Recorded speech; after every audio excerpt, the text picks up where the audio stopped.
Bonjour à tous. Pour cette première capsule, j'aimerais m'entretenir avec vous sur un sujet qui a été, à mon avis, trop galvaudé n'importe comment, depuis des siècles, si ce n'est des millénaires, soit la croyance dans l'existence de celui que l'on nomme le diable. Étant donné que c'est ma toute première vidéo, je vous demanderai d'être indulgent et de ne pas trop me juger sévèrement. Et si mes propos vous choquent, eh bien, sachez, comme on dit par chez nous, qu'on ne fait pas d'omelette sans casser d'œuf. D'ailleurs, ne dit-on pas que la vérité choque? Alors voici le topo. Je voudrais aborder ce sujet en enlevant le côté parfois trop religieux de la chose et vous proposer une vision différente de ce qui est, à mon avis, la véritable nature du mal, en vous parlant du vrai diable. Vous savez, on nous parle souvent de ceux qui sont derrière le mal sur notre planète. Ceux qui provoquent la misère, la guerre, les crises sociales, la détresse. On nous a souvent dit que les responsables étaient par exemple les Illuminati, les francs-maçons, ou les différentes sociétés secrètes de tout acabit qui contrôle le monde.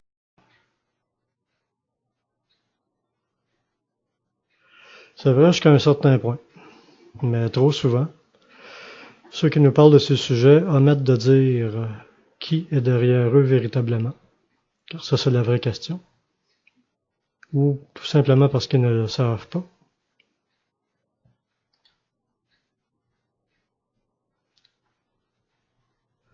De dénoncer le mal, c'est très bien.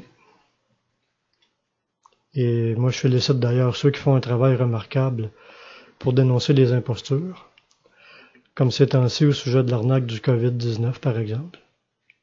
Ceux et celles qui se sont levés pour dénoncer cette gigantesque supercherie devraient recevoir des médailles.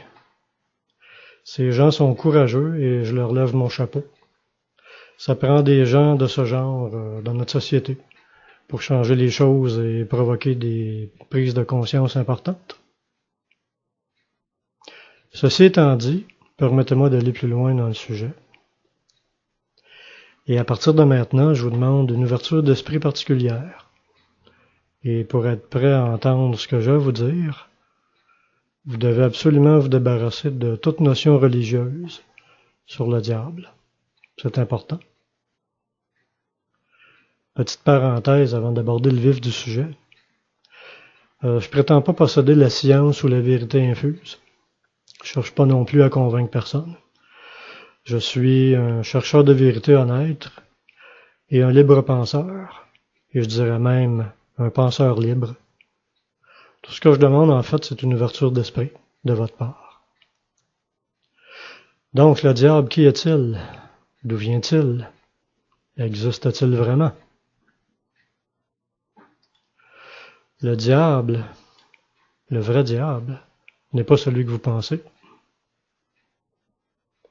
Il en existe un, c'est vrai, mais pas celui de la littérature, avec des cornes et une fourche.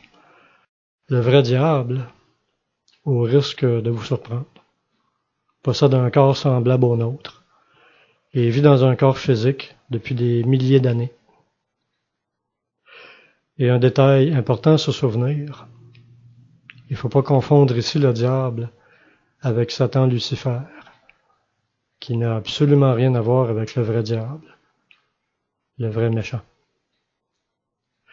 Lucis Ferenz, le porteur de lumière, Prométhée, qui a apporté la connaissance à l'humanité, n'a rien à voir avec le vrai diable. Il a été sali et ridiculisé depuis des millénaires. Et surtout, on l'a démonisé injustement. Mais ça, mes amis, ce sera l'objet d'une autre capsule bientôt. Le vrai diable dont je vous parle ici est un être infâme, qui a pour seul but de détruire la race humaine par tous les moyens possibles et imaginables.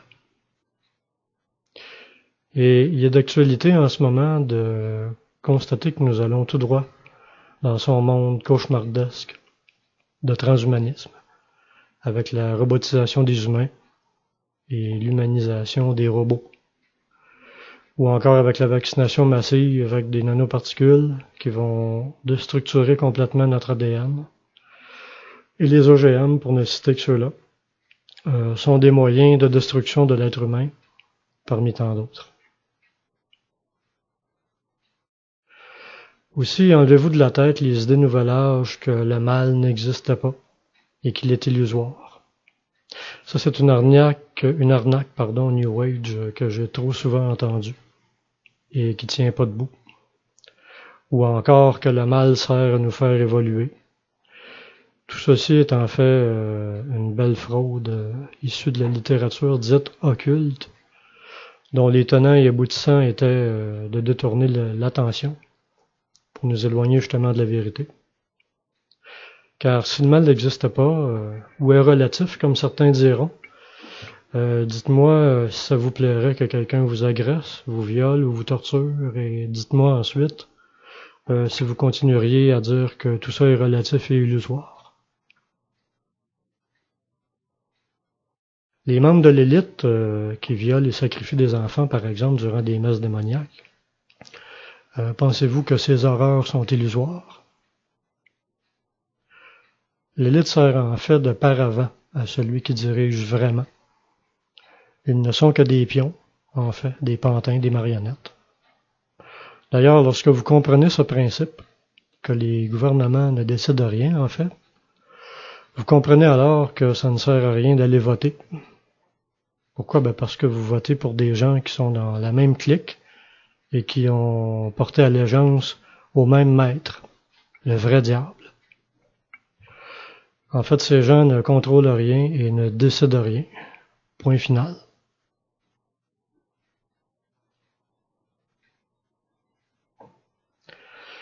La Bible nous parle du diable à de nombreuses reprises.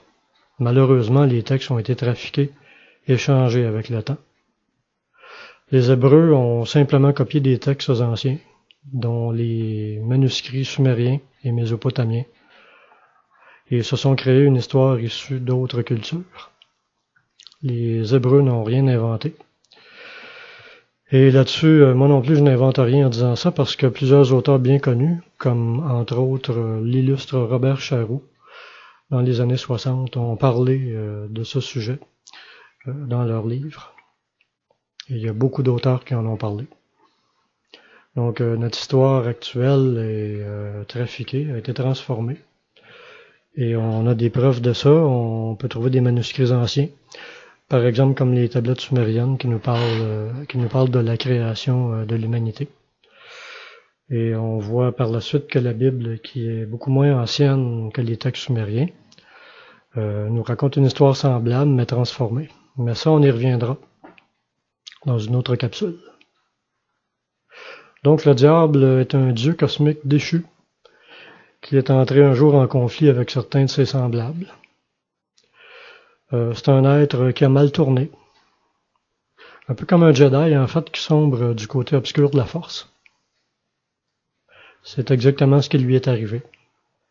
Et en ce qui le concerne, il n'y a pas de retour en arrière pour lui. Cet être, venant d'une autre galaxie, a échoué un jour sur Terre et s'est approprié notre planète. Une guerre s'est ensuite amorcée entre les forces du bien et les forces du mal. Donc un combat entre les dieux bienveillants et les dieux déchus est en cours sur notre planète, et au sein même de notre système solaire depuis plusieurs millénaires, mais en particulier depuis 4000 ans. Ce que ce diable fait en ce moment sur notre planète est la réplique pratiquement exacte de ce qu'il a fait ailleurs déjà, dans un lointain passé. Il essaie ici de répliquer ce qu'il a déjà fait ailleurs. La conclusion de ce combat devrait prendre fin vers 2035. Les forces du bien l'emporteront, car ils ont déjà remporté la victoire dans leur espace-temps. Et nous retrouverons alors les dieux bienveillants, qui nous ont côtoyés pendant longtemps sur Terre lors d'une époque glorieuse. Je dis souvent aux gens, depuis un bout de temps en fait, que pour bien comprendre ce qui se passe aujourd'hui sur notre planète, vous devez regarder le film They Live, Invasion Los Angeles, en français. Ce film est tellement révélateur sur la situation actuelle de notre monde, que même l'acteur principal du film à l'époque, Roddy Piper, décédé maintenant malheureusement, et le réalisateur John Carpenter, qui avait fait le film, disaient tous les deux que ce n'était pas un film de science-fiction, mais un documentaire. Ça veut tout dire.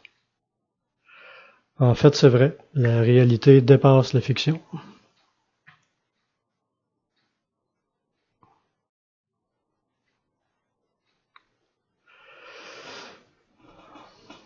Dans le film que je vous résume, notre héros débarque à Los Angeles pour se trouver du travail, dans un monde ravagé par le chômage.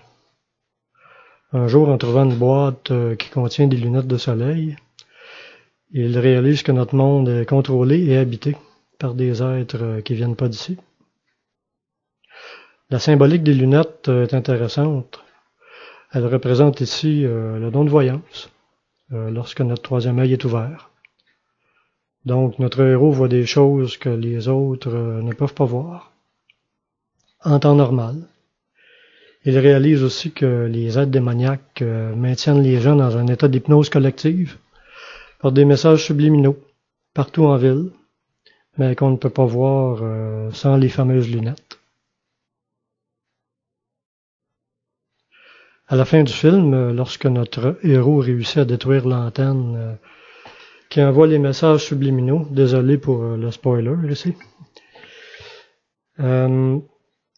les êtres démoniaques sont révélés au grand jour, et alors c'est la panique totale, car tout le monde peut les voir, alors qu'avant ils étaient cachés, à la vue de tous.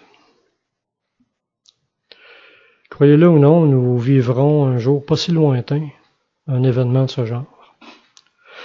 Lorsque le vrai Père créateur de l'humanité vibrera le son, qui dévoilera alors à la face du monde ceux qui nous contrôlent en secret.